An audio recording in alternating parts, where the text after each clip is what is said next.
Hello friends, warm welcome to all of you. स्वागत है आप सभी का आज के इस सेशन में। दोस्तों, मैं आप लोगों के लिए नॉन फाइनाइट वर्ब सीरीज लाया हूं, जिसमें बहुत ही बेसिक तरीके से आपको जीरेंड क्या होते हैं, पार्टिसिपल क्या होते हैं, इन्फिनेटिव्स क्या होते हैं, कैसे इनको सेंटेंस में यूज किया जाना चाहिए, ये सारी चीजें सिखा रहा हूं। ऑलरेडी 3 से 4 वीडियोस आ चुकी हैं, आपको प्लेलिस्ट में मिल जाएंगी ये सारी वीडियोस। आज की इस वीडियो में मैंने आपको कहा था, as already inform, that I will be talking about the difference between gerund and participle। अब आपने देखा होगा कि gerund में भी ing का यूज होता है, लास्ट में वर्ब के एंड में ing का यूज होता है। सिमिलरली आपके प्रेजेंट पार्टिसिपल में भी ing का यूज होता है। अब बच्चों को कंफ्यूजन होती है पहचानने में कि हम कैसे पहचाने सर कि कौन सा gerund है, अब कौन सा पार्टिसिपल है। बहुत सारी ऐसी वीडियोस मिलेंगे आपको जहां पे आप कंफ्यूज हो जाते हो और कुछ समझ नहीं आता। सो फाइनली आज की इस वीडियो में बिल्कुल शॉर्ट अप्रोच में समझाऊंगा और देखते ही पहचान लोगे कि कौन सा जीरेंड है, कौन सा पार्टिसिपल है। ठीक है, इतना इजी होगा सारा कुछ। तो आइए स्टार्ट करते हैं without wasting time. Let's start the class. देखिए, अब बात कर रहे हैं हम जीरेंड और पार्टिसिपल के बीच में डिफरेंस की। तो पहले ना क्लियर होना चाहिए जीरेंड की डेफिनेशन, पार्टिसिपल की डेफिनेशन।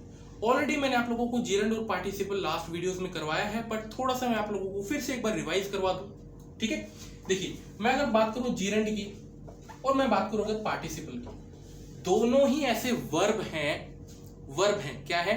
वर्ब, VERB, जिसे आप क्रिया बोलते हो। क्या बोलते हो? क्रिया।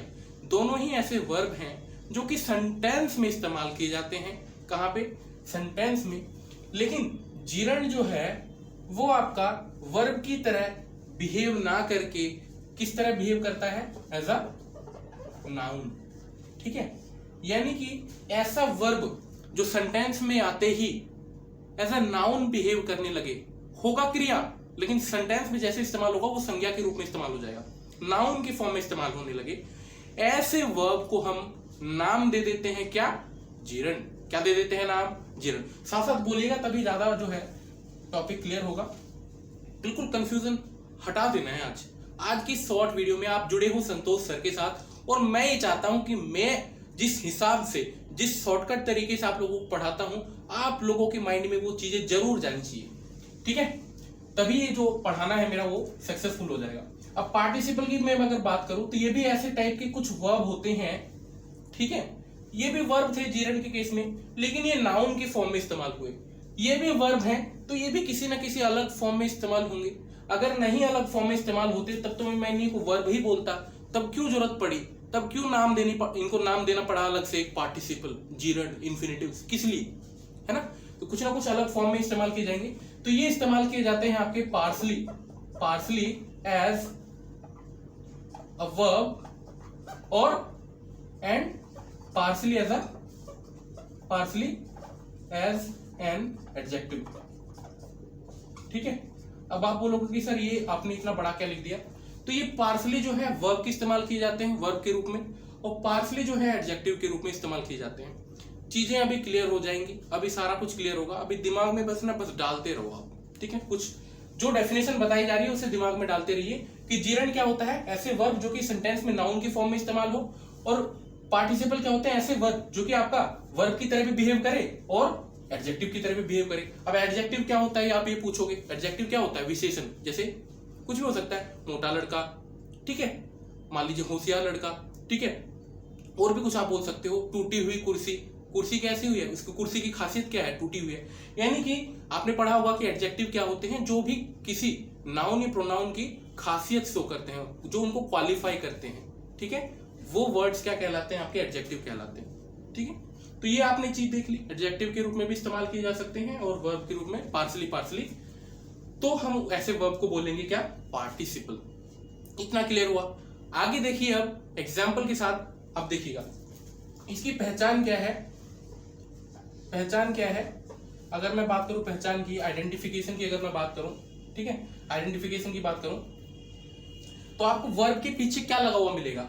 वर्ब के पीछे आपको मिलेगा ing लगा हुआ। क्या मिलेगा? ing। फॉर एग्जाम्पल मैं अगर बात करता हूं प्ले आपका वर्ब है। ठीक है, तो अगर इसको जीरेंड के रूप में इस्तेमाल करना है तो मैं लगा दूंगा यहाँ पे प्लेइंग। ठीक है, सेंटेंस में यूज करके दिखाऊंगा अब इसको, बट अभी आप सिर्फ सिंपल से ऐसा देखिए कि आपको ing लगा देना है लास्ट में।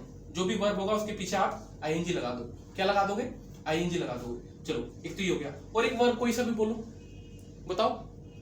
स्लीप, सोना, ठीक है, स्लीप SLEEP, उसमें आईएनजी लगा दो, तब जो है ये एक जीरण के रूप में इस्तेमाल किया जा सकता है। कोई गारंटी नहीं है कि आईएनजी लगा देने से आपका जीरण बन जाएगा, नहीं, वो डिपेंड करता है सेंटेंस में आपको पढ़ने पे कि वो नाउन की तरह इस्तेमाल हुआ है कि नहीं, वो पढ़ने पे पता चलेगा आपको। आईएनजी लगा देने से थोड़ी ना कुछ पता लग जाता है कि आपका जीरण है कि पार्टिसिपल है, वो पढ़ने से पता चलेगा। अभी तो आप सिंपल सा ऐसा समझिए कि बस आईएनजी लगा देने से हो सकता है कि वो एक जीरण के रूप में इस्तेमाल हुआ हो, वो आप पढ़ोगे तब आपको ज्यादा क्लियर होगा। सिमिलरली अगर मैं बात करूं पार्टिसिपल की, तो देखिए पार्टिसिपल के आपके दो टाइप बन जाते हैं, ये ऑलरेडी मैंने आपको पिछली वीडियो में बताया था। पार्टिसिपल के वैसे 3 टाइप होते हैं, प्रेजेंट पार्टिसिपल, पास्ट पार्टिसिपल और परफेक्ट पार्टिसिपल। तो अगर मैं पार्टिसिपल में सिर्फ प्रेजेंट पार्टिसिपल की बात करूं, इसको मिटा दूं, अब इसको मिटा देते हैं, ठीक है, इसको मिटा देते हैं। और यहाँ पे मैंने शॉर्टकट क्या बताया था आपको कि पार्शियली एज अ वर्ब इस्तेमाल हो और फिर पार्शियली एज एन एडजेक्टिव। तो यहाँ पे इतना सा शॉर्टकट लिख दिया, अब तो आपको समझ आ गया होगा। एग्जाम्पल सुनिएगा, ये पार्टिसिपल जो है आपका 3 पार्ट में टूट जाता है। अगर मैं बात करूं प्रेजेंट पार्टिसिपल की, प्रेजेंट पार्टिसिपल की अगर मैं सिर्फ बात करूं तो इसकी पहचान क्या होती है कि इसके वर्ब के पीछे ना आपको आईएनजी लगा हुआ मिलेगा। जैसे सेम इसी का केस ले लेते हैं, जैसे मान लीजिए प्ले होगा तो प्लेइंग बन जाएगा आपका, ठीक है, प्लेइंग बन जाएगा, और स्लीप है तो स्लीपिंग बन जाएगा, तो इसलिए मैं नहीं लिख रहा। अगर ये पास्ट पार्टिसिपल होता तो, पास्ट पार्टिसिपल होता तो, ठीक है, तो इसके पीछे कुछ भी जुड़ सकता है, जैसे ईडी भी जुड़ सकता है, ईएन भी जुड़ सकता है, या टी जुड़ सकता है। तो आप बोलोगे कि सर ये ईडी ईएन ये टी आपने क्या लिख दिया, तो आपने प्ले का सुना होगा, वर्ब की सेकंड फॉर्म या थर्ड फॉर्म जब आप बनाते हो तो आप क्या जोड़ते हो, प्लेड, PLAYED, प्लेड। या फिर कीप की बात करूं तो आप कीप का केप्ट बोलते हो, याद कीजिए, आपने याद किया होगा, ठीक है, वर्ब की फॉर्म से याद करवाते हैं ना बच्चों को, keep, kept, give, gave, given. और आपने देखा होगा ये गिवन, गिव, गेव, गिवन। तो आप देखो मैंने यही लिखा था कि लास्ट में ईडी का इस्तेमाल हो सकता है, या लास्ट में ईएन का, या लास्ट में टी का। तो देखिए ईडी, ईएन, टी। तो आपने देखा कि प्रेजेंट पार्टिसिपल में आपका जो आईएनजी इस्तेमाल हो रहा है वर्ब के पीछे, पास्ट पार्टिसिपल में आपका ईडी हो सकता है, ईएन हो सकता है, टी हो सकता है, और परफेक्ट पार्टिसिपल में कुछ नहीं है, हैविंग के साथ वर्ब का फॉर्म जो है इस्तेमाल हो जाता है, हैविंग प्लेड बोलते हैं। तो उसको मैं अभी यहाँ पे नहीं बता रहा क्योंकि कोई मतलब यहाँ पे कोई मतलब ही नहीं है उसका डिस्कस करने का। ज्यादा अगर आपको क्लियर और जानकारी चाहिए पार्टिसिपल के बारे में तो लास्ट वीडियो देख लीजिएगा, डिस्क्रिप्शन बॉक्स में दिया हुआ है। आपको अब कंफ्यूजन कहाँ पे होती है, मेरा कहने का मतलब ये है कि मैं आपको आज की इस वीडियो में सिर्फ जीरो और पार्टिसिपल के बीच में डिफरेंस समझा रहा हूँ। तो देखिए अगर मैं बोलूँ कि कहीं पे प्लेइंग और कहीं पे प्लेड बोलूँ तो आप तो ऐसे ही पहचान जाओगे कि सर यहाँ पे तो ऐसा जीरण हो सकता है इस्तेमाल हुआ और यहाँ पे पार्टिसिपल इस्तेमाल हुआ हो, क्योंकि जीरण में ईडी ईएन टी वाले तो इस्तेमाल होते ही नहीं है। यानी कि अगर मैं सिंपल सा आपसे पूछूं तो आपको कंफ्यूजन कहां पे होगी, जीरण में और प्रेजेंट पार्टिसिपल में होगी डिफरेंस, आपको कंफ्यूजन होगी, ना कि जीरण और पास्ट पार्टिसिपल में। जीरण और पास्ट पार्टिसिपल में जिंदगी में कभी आपको कंफ्यूजन नहीं होगी क्योंकि आईएनजी से एंड होता है, ये आपको पता है, और ये बोल रहा है ईडी ईएन टी से एंड होता है, तो ये तो देख के बता दोगे कि है ही नहीं जीरण, ठीक है। प्लेड कहीं पे आपको वर्ब मिल जाए तो आप देख के बताओगे कि सर ये जीरण है, नहीं बताओगे, आपको पता लग जाएगा ये पास्ट पार्टिसिपल है, सिंपल सी बात है। कंफ्यूजन अगर होनी होगी तो जीरण में और प्रेजेंट पार्टिसिपल में होगी, क्योंकि ये भी आईएनजी पे एंड होता है, ये भी आईएनजी पे एंड होता है। तो अब इन दोनों के बीच में सिर्फ हमें डिफरेंस समझना है, तो इसलिए मैंने आपको ये थोड़ा सा ड्राफ्ट दिया। अब बढ़ते हैं आगे और डिस्कस करेंगे बहुत सारे एग्जाम्पल्स के साथ। आइए देखिए दोस्तों, अब आ जाते हैं हम यहाँ पे एग्जाम्पल्स के थ्रू से जो है समझने की कोशिश करते हैं। फिर उसके बाद एक एग्जाम्पल देने के बाद मैं आपको जनरल रूल्स दूंगा, ठीक है, जिसमें आप सीखोगे कि कब जीरण होगा देखते ही बता दोगे, उसके बाद कब पार्टिसिपल होगा वो देखते ही बता दोगे आप। पहले एक एग्जाम्पल देख लीजिए, जो भी अभी चीजें समझाई मैंने। मैं कहता हूँ गैम्बल, पता है ना आपको, गैम्बल एक वर्ब होता है, GAMBLE, गैम्बल। गैम्बल का मतलब होता है जुआ खेलना। लोग सट्टाबाजी करते हैं ना, पैसे वैसे लगाते हैं, जुआ खेलते हो, आपने देखा होगा लोगों को, एक गंदी हैबिट मानी जाती है। जिंदगी में आपको कभी ये चीज नहीं करनी, ऐसी चीजें बिल्कुल आदमी को जो है रॉन्ग वे में लेके चली जाती है, उसके बाद लाइफ जो है एंड हो जाती है वहां पे। तो यहीं पे मैं यही बात कह रहा हूं, यू मस्ट स्टॉप गैम्बलिंग। मैं क्या बोल रहा हूं, यू मस्ट स्टॉप गैम्बलिंग। आपको गैम्बलिंग, जुआ खेलना अवश्य रोक देना चाहिए, मतलब रोक देना चाहिए, बहुत गंदी हैबिट है, रोक दो इसको, यू मस्ट स्टॉप गैम्बलिंग, ठीक है। तो यहाँ पे गैम्बल एक वर्ब था, वर्ब को मैंने आईएनजी लगा के कुछ बनाया। अब मुझे नहीं पता कि ये पार्टिसिपल के रूप में इस्तेमाल हुआ है कि जीरन के रूप में, वो भी अभी मैं बताऊंगा आप लोगों को, थोड़ा पेशेंस रखिए। नेक्स्ट है, ठीक है,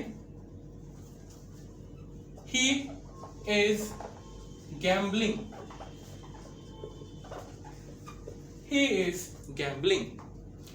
तो आपने देखा कि गैम्बल ऊपर भी है नीचे भी है, बट पॉइंट क्या है कि ऊपर वाला क्या है हमें नहीं पता, नीचे वाला क्या है हमें नहीं पता। अब आ जाते हैं सेंस के ऊपर, क्योंकि जब आप सेंस के ऊपर बात करते हो ना, तब आपको पता चल जाएगा कि कौन सा नाउन के रूप में इस्तेमाल हुआ है, कौन सा एज अ वर्ब और एडजेक्टिव के रूप में। देखिए यहाँ पे पहले वाला सेंटेंस पढ़िए कि आपको जो है गैम्बलिंग, जुआ खेलना रोक देना चाहिए।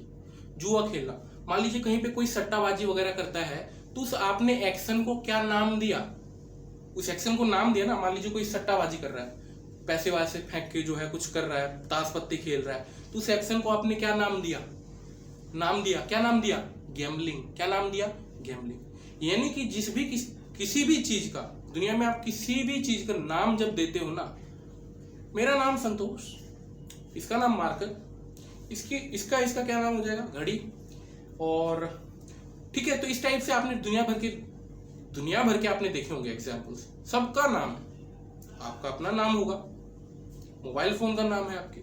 तो जिस भी चीज का आप नाम देते हो वो क्या कहलाता है, noun. Noun is the name of place, है ना, पर्सन या थिंग, ये आपने पढ़ा होगा डेफिनेशन। तो जब भी आप किसी चीज का नाम देते हो तो वो कहलाता है आपका नाउन। तो आपने इस एक्शन का नाम क्या दिया, मान लीजिए ताश पत्ती खेल रहे हैं, ये सब कर रहे हैं, तो उसका नाम क्या दिया आपने, गैम्बलिंग। तो गैम्बलिंग जो है आपका, इसीलिए यहाँ पे एज अ नाउन इस्तेमाल हो गया। क्या हुआ, एज अ नाउन इस्तेमाल हुआ।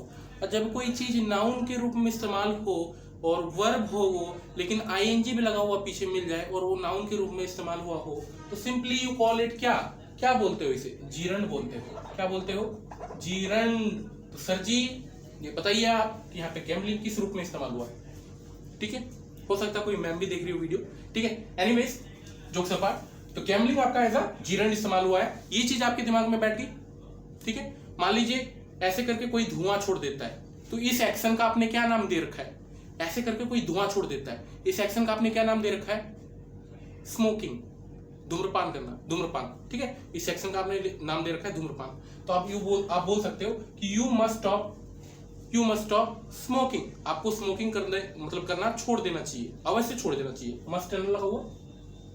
तो इस एक्शन का नाम आपने क्या दिया, स्मोकिंग। तो ये भी एक नाम, आपने नाम दिया है किसी चीज का। नाम जब भी देते हो आप, वो नाउन होता है, नाउन होगा, आईएनजी लगा हुआ मिले तो जीरण बोल दो, सीधा सीधा, गॉट इट।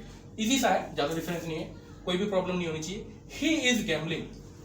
अब देखो यहाँ पे क्या है, वह जुआ खेल रहा है, वह जुआ खेल रहा है। यहाँ पे ही इज गैम्बलिंग, गैम्बल यानी कि अभी भी वो खेल रहा है, किसी चीज का काम हो रहा है, किसी चीज का काम हो रहा है। यानी कि गैम्बलिंग का मतलब क्या है, यहाँ पे ही इज गैम्बलिंग, अभी भी वो खेल रहा है, यानी कि वो एक्शन चल रहा है। तो जब एक्शन की ही बात है, एक्शन की, तो किसी और फॉर्म में इस्तेमाल भी नहीं हुआ, एक्शन चल ही रहा है अभी भी वो। तो ये एक्शन क्या, एक्शन वाली चीज आपकी क्या कहलाती है, वर्ब कहलाती है। तो मैंने कहा था जब भी कोई वर्ब आपका पार्सली वर्ब के रूप में इस्तेमाल हो या फिर कहीं पे एडजेक्टिव के रूप में इस्तेमाल हो, तो आप उसे पार्टिसिपल नाम देते हो। तो ये आपका कौन सा पार्टिसिपल हो गया, प्रेजेंट पार्टिसिपल के रूप में इस्तेमाल हुआ है। क्योंकि पास्ट पार्टिसिपल होता तो आपको ईडी, ईएन या टी मिल जाता लास्ट में, ऐसा तो कुछ है नहीं। तो ये आपका प्रेजेंट पार्टिसिपल हो जाएगा, मतलब पार्टिसिपल है और पार्टिसिपल में भी प्रेजेंट पार्टिसिपल वाला पार्ट है। समझ गए आप। अब ये चीज जो है आपको हो सकता है थोड़ी सी प्रॉब्लम हो समझने में, बट आगे देखते हैं। और एक एग्जांपल अगर मैं देखता हूं, अभी मैं शॉर्टकट बताऊंगा आप लोगों को पहचानने का, ठीक है। देखिए यहाँ पे, देखिए अब मैं अगर यहाँ पे लिखता हूं, एक और प्रॉब्लम आती है बच्चों को कि टू के साथ क्या लगेगा। जैसे मान लीजिए आपने हमेशा पढ़ा होगा कि टू के साथ वर्ब की फर्स्ट फॉर्म आती है ना, टू के बाद वर्ब की फर्स्ट फॉर्म, ठीक है। तो देखना यहाँ पे आप पहचानना कि आपको समझ आ रहा है कि नहीं। He is accustomed to gambling. He is accustomed to gambling. अब यहाँ पे आप बताइए कि ये क्या है, ये भी पहचानना सिखाऊंगा अभी, ये थोड़ा सा हिंट दे रहा हूं अभी। वो चीज जो सिखानी थी मेरे को कि आपको डिफरेंस कैसे पहचानना आना चाहिए, वो मैंने सिखा दिया। आइडेंटिफिकेशन समझाऊंगा अभी कुछ रूल्स से, ठीक है। बट ये थोड़ा सा हटके है ये टॉपिक। तो ये देखिए, आप बोलोगे कि सर टू की बात तो हमेशा मैंने सुना था कि वर्ब की फर्स्ट फॉर्म आती है, यहाँ पे तो गैम्बल आना चाहिए था, आपने गैम्बलिंग काहे लगा दिया, क्यों लगा दिया सर आपने गैम्बलिंग? ये हो सकता है आपके मन में क्वेश्चन हो सकता है, जेन्युइन है, हो सकता है। तो देखिए, ये जो है आपका टू इसलिए लगाया गया है, अभी बताऊंगा वैसे, क्योंकि ये ना अकस्टम टू, कोई टू अलग से प्रीपोजिशन नहीं है, अकस्टम टू एक ही वर्ड होता है, यानी कि ये आपस में जुड़े हुए हैं, तो अकस्टम टू एक ही वर्ड होता है। और जैसे देखिए, स्टॉप के बाद आपने गैम्बलिंग लगाया ना, एक वर्ब फिर एक दूसरा वर्ब, ये आपका फाइनाइट वर्ब है, ये नॉन फाइनाइट वर्ब है। तो सिमिलरली ये फाइनाइट वर्ब है, ये नॉन फाइनाइट वर्ब है, आ सकते हैं आपस में। देखिए ना, स्टॉप के बाद आपने आईएनजी लगाया, किसने रोका? नहीं रोका ना। तो अकस्टम टू जब एक सिंगल वर्ब है, तो आप कौन होते हो रोकने वाले और ये बताने वाले कि भाई टू प्रीपोजिशन है? टू प्रीपोजिशन नहीं है यहाँ पे, ये इसी का पार्ट है, फिर ये इसी का पार्ट हो जाता है। कस्टम टू एक ही वर्ड है, फिर लिंक वाले, ठीक है, एक वर्ब के रूप में इस्तेमाल होंगे। और इसके बाद जो है आप जैसे स्टॉप के बाद गैम्बलिंग आप लगा सकते हो, तो आप यहाँ पे कस्टम टू एक वर्ब हो गया, उसके बाद भी आप गैम्बलिंग लगा सकते हो, आईएनजी लगा सकते हो, तो सिंपली आपका ये जीरंड हो जाएगा, ठीक है। ये भी समझाऊंगा। आइए देखते हैं ये सारी चीजों को और ज्यादा क्लियर तरीके से समझते हैं। अब मैं बताऊंगा आपको आइडेंटिफिकेशन, कि आपको पहचानना कैसे है देखते ही, ठीक है। आइए देखिए, बहुत ही प्यारे तरीके से समझा रहा हूं। सिमिलैरिटी क्या है जीरंड और पार्टिसिपल के बीच में? प्रेजेंट पार्टिसिपल स्पेसिफिकली, दोनों में आईएनजी। लेकिन इनको पहचानने का तरीका कैसे है? डायरेक्टली आप डिफरेंशिएट कर सकते हो। देखिए, जब मैं बात करता हूं ना जीरंड की, जब मैं जीरंड की बात करूं, हमेशा याद रखिएगा, प्रीपोजिशन के बाद दुनिया में जितने भी प्रीपोजिशन है आपके, ठीक है, एक्सेप्ट टू को छोड़ के, टू नहीं होना चाहिए, टू को छोड़ के आपके जितने भी, कट का मतलब है कि टू को छोड़ के आपकी जितने भी प्रीपोजिशन है, फोर है, इन है, एट है, ऑन है, बहुत सारे हैं, ठीक है, बिसाइड्स, अप टू, बहुत सारे हैं। तो मतलब टू को छोड़ के जितने भी प्रीपोजिशन है, उसके बाद वर्ब की फर्स्ट फॉर्म के साथ अगर आपको आईएनजी लगा हुआ मिल जाए, वर्ब की फर्स्ट फॉर्म के साथ आपको आईएनजी लगा हुआ मिल जाए, जैसे प्ले के साथ आईएनजी लगा दो तो प्लेइंग, स्लीप के साथ आईएनजी लगा दो तो स्लीपिंग।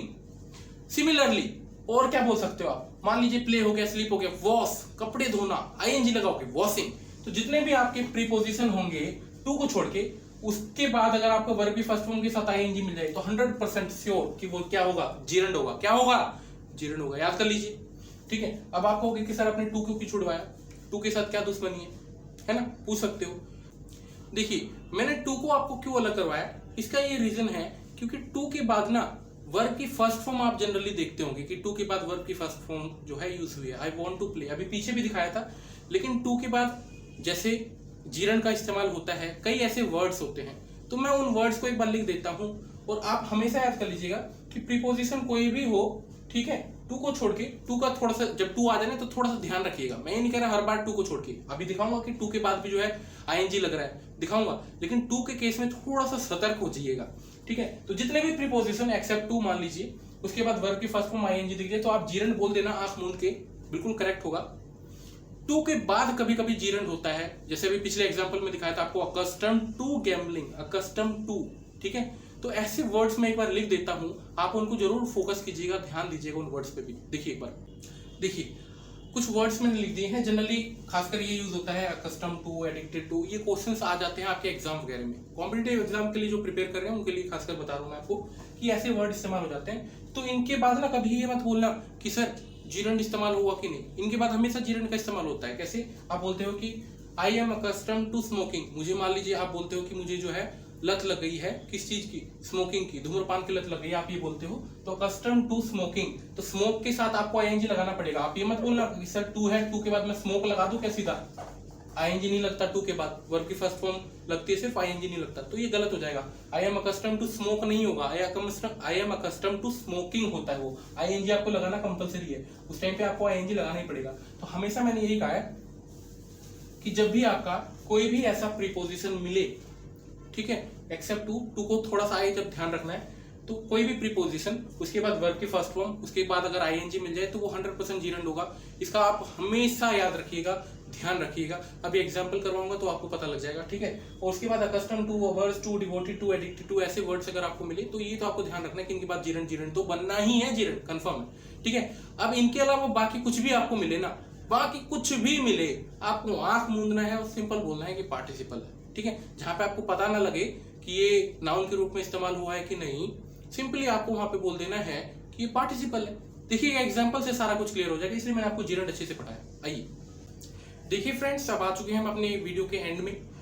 यहाँ पे मैंने आपको 5 जो है क्वेश्चंस लिख दिए हैं। मैं चाहूंगा कि आप लोग खुद वीडियो को पहले कीजिए पॉज करने के बाद अटेम्प्ट कीजिए, कमेंट सेक्शन में अटेम्प्ट कीजिए इन सभी 5 के 5 क्वेश्चंस को। आपको ये बताना है कि ये जीरेंड है कि प्रेजेंट पार्टिसिपल है। सिंपल आपको ये लिखना है कि पहला वाला जीरेंड है पार्टिसिपल है, सिमिलरली दूसरा वाला जीरेंड है पार्टिसिपल है। ये आपको लिखना है कमेंट सेक्शन में। अब मैं करवाने जा रहा हूं आप लोगों को इनका सॉल्यूशन। आई होप कि आप लोगों ने वीडियो को पॉज करके नीचे अटेम्प्ट किया होगा। देखिए अब मैं एक एक करके करवा रहा हूँ। यहाँ पे क्या है, आपको मिला स्मोकिंग, पहले मार्क कर लीजिए सभी को एक बार, ING वाले। वर्किंग, यहाँ पे क्या है, प्लेइंग, मैंने सारे मार्क कर दिए। अब यहाँ पे आप पढ़िए, I saw him smoking in the cinema hall. I saw him smoking, मैंने उसको सिनेमा हॉल में स्मोक करते देखा। स्मोक करते देखा, वो एक कोई एक्शन कर रहा है, वो स्मोकिंग कर रहा है, वहां पे एक्शन, एक एक्शन वाली बात आ गई यहाँ पे, यानी कि ये एज अ वर्ब इस्तेमाल हुआ है। किसके रूप में, एज अ वर्ब। मैंने कहा ना पढ़ने के बाद आपको पता चल जाता है। तो यहाँ पे I saw him smoking in the cinema hall, मैंने उसे धूम्रपान करते देखा, यानी कि वो एक्शन कर रहा था। कोई नाउन के रूप में इस्तेमाल नहीं हुआ यहाँ पे, कोई नाउन के रूप में आप बात नहीं कर रहे। तो जब आप ये बोल रहे हो कि I saw him smoking in the cinema hall, ये एक वर्ब के रूप में इस्तेमाल हुआ है। और जब भी कोई वर्ब के रूप में इस्तेमाल होता है वो होता है आपका पार्टिसिपल। तो ऊपर वाला आपका क्या हो गया, पार्टिसिपल हो गया, ये वाला। Got it.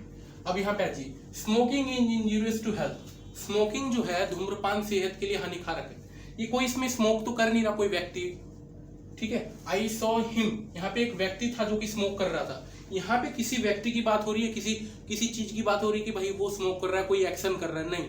यहाँ पे जनरल एक स्मोकिंग की बात हो रही है, यानी कि धूम्रपान करना। धूम्रपान सेहत के लिए हानिकारक है।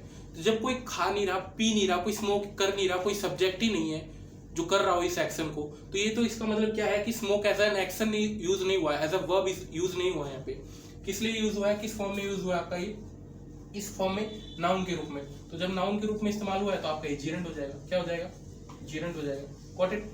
नेक्स्ट देखते हैं, I am tired of working. अब आपको ये ना आंख मूंद के समझ अगर नहीं आ रहा वैसे तो आप ऐसे भी देख सकते हो, I am tired of working, मैं काम कर करके जो है थक चुका हूँ, काम करके थक चुका हूँ। यानी कि अब आपको लगेगा कि ये एक्शन है, काम करके थक चुका है बेचारा, काम करने गया था थक गया। लेकिन दोस्तों, प्यारे दोस्तों, मैंने क्या कहा था कि आप ये भी तो देख लेना कि ऑफ यानी कि प्रीपोजिशन के बाद वर्ब की फर्स्ट फॉर्म के साथ ING मिल जाए। प्रीपोजिशन वर्ब की फर्स्ट फॉर्म वर्ब होता है, उसमें ING मिल जाए तो ये आपका फिर जीरेंड बन जाता है। अभी जस्ट करवाया था, तो ये आपका जीरेंड है। क्या है ये, जीरेंड है। क्या है ये, जीरेंड है, ठीक है। सिमिलरली यहाँ पे आप देखो, वी फाउंड हिम वर्किंग, हमने उसे काम करते देखा, यानी कि वो कोई एक्शन कर रहा था। यहाँ पे एक्शन कोई करने वाला नहीं था। देखो, I am tired of working, मैं काम से थक चुका हूँ, काम कर करके थक चुका हूँ, यहाँ पे कोई एक्शन नहीं था, ठीक है। नाउन की फॉर्म में इस्तेमाल हुआ था। लेकिन यहाँ पे आई फाउंड हिम वर्किंग, मैंने उसे काम करते देखा, आई मीन काम कर रहा था, वर्क, एक एक्शन कर रहा था। जब एक्शन की बात आ जाए तो आपका ये वाला क्या हो जाएगा, आपका फिर से पार्टिसिपल हो जाएगा। क्या हो जाएगा, पार्टिसिपल, ठीक है। नेक्स्ट है आपका last, he was punished for playing carelessly, मतलब बहुत ही सुस्त तरीके से, ध्यान ना लगाते हुए खेल रहा था, ठीक है। तो आपने एक चीज देखा कि फोर आपका प्रीपोजिशन है, प्रीपोजिशन के बाद वर्ब के फर्स्ट फॉर्म, उसके साथ ING, तो आंख मूंद के क्या बोलोगे, जीरेंड है सर। क्या है सर, जीरेंड है। समझ आया। तो जो भी लोग वीडियो को देख रहे हैं, मैं आपसे यही कहना चाहूंगा कि आपको ये वीडियो कैसी लगी। मैंने आप लोगों के लिए इतनी मेहनत करी, ठीक है। I really worked hard for you guys and I hope that I did my best. I provided all those examples and those shortcut tricks, ठीक है, which I think that was enough to tell you that which part of the verb would be called participle or simply you would be calling it is a gerund. I just confirmed it. मैंने आपको बहुत प्यारे तरीके से समझाया, ठीक है। I hope that you liked my work. आप लोगों को पसंद आया होगा, इतनी मेहनत करी आप लोगों के लिए, इतनी देर से बोल रहा हूँ आप लोगों के लिए। So what I expect that you will like this video and will subscribe to this channel and will meet you in the next upcoming session. अभी के लिए आपको क्या करना है, वो सारे वीडियोस जाके देखने हैं। नॉन फाइनाइट वर्ब सीरीज नाम से जो है ये पूरे मिल जाएगा। आपको सिंपली सर्च करना है non finite verb series by Santosh sir. Last में आप नमस्ते इंग्लिश भी लगा सकते हो, तो मेरा ही आएगा डायरेक्टली। सारी वीडियोस आपको देखनी है। जीरेंड के ऊपर अलग से बनाया, पार्टिसिपल के अलग से बनाया वीडियो मैंने आप लोगों के लिए, इन्फिनिटिव्स के ऊपर। इसके अलावा आपके नॉन फाइनाइट वर्ब्स क्या होते हैं, फाइनाइट वर्ब्स क्या होते हैं, इनके बीच में डिफरेंस समझाया, तो ये सारी चीजें हैं। जाके प्लीज देखिए क्या कर रहे हो आप लोग, प्लीज पढ़िए, बहुत कुछ है पढ़ने को, बहुत कुछ है सीखने को। और आप जब जुड़े हो संतोष सर के साथ आप जरूर कुछ ना कुछ सीख के जाओगे एक्स्ट्रा, ठीक है। बाकी वीडियो से, बाकी चैनल की वीडियो से जरूर एक्स्ट्रा सिखाऊंगा और वो 100% ऑथेंटिक होगा, काम की चीज होगी आपकी, जो कि आपके एग्जाम्स में आती है। ऐसा कोई भी फालतू नहीं करवाता कभी भी, ठीक है। बाकी चैनलों की तरह मैं ये नहीं बोलता कि आपको ये वर्ड सीख लो, आपको इंग्लिश आ जाएगा 5 दिनों में, नहीं। I just talk about reality and I hope that you guys will support me and my work. We'll meet you in the next upcoming session. Till now, have a nice day. Thank you. Keep smiling.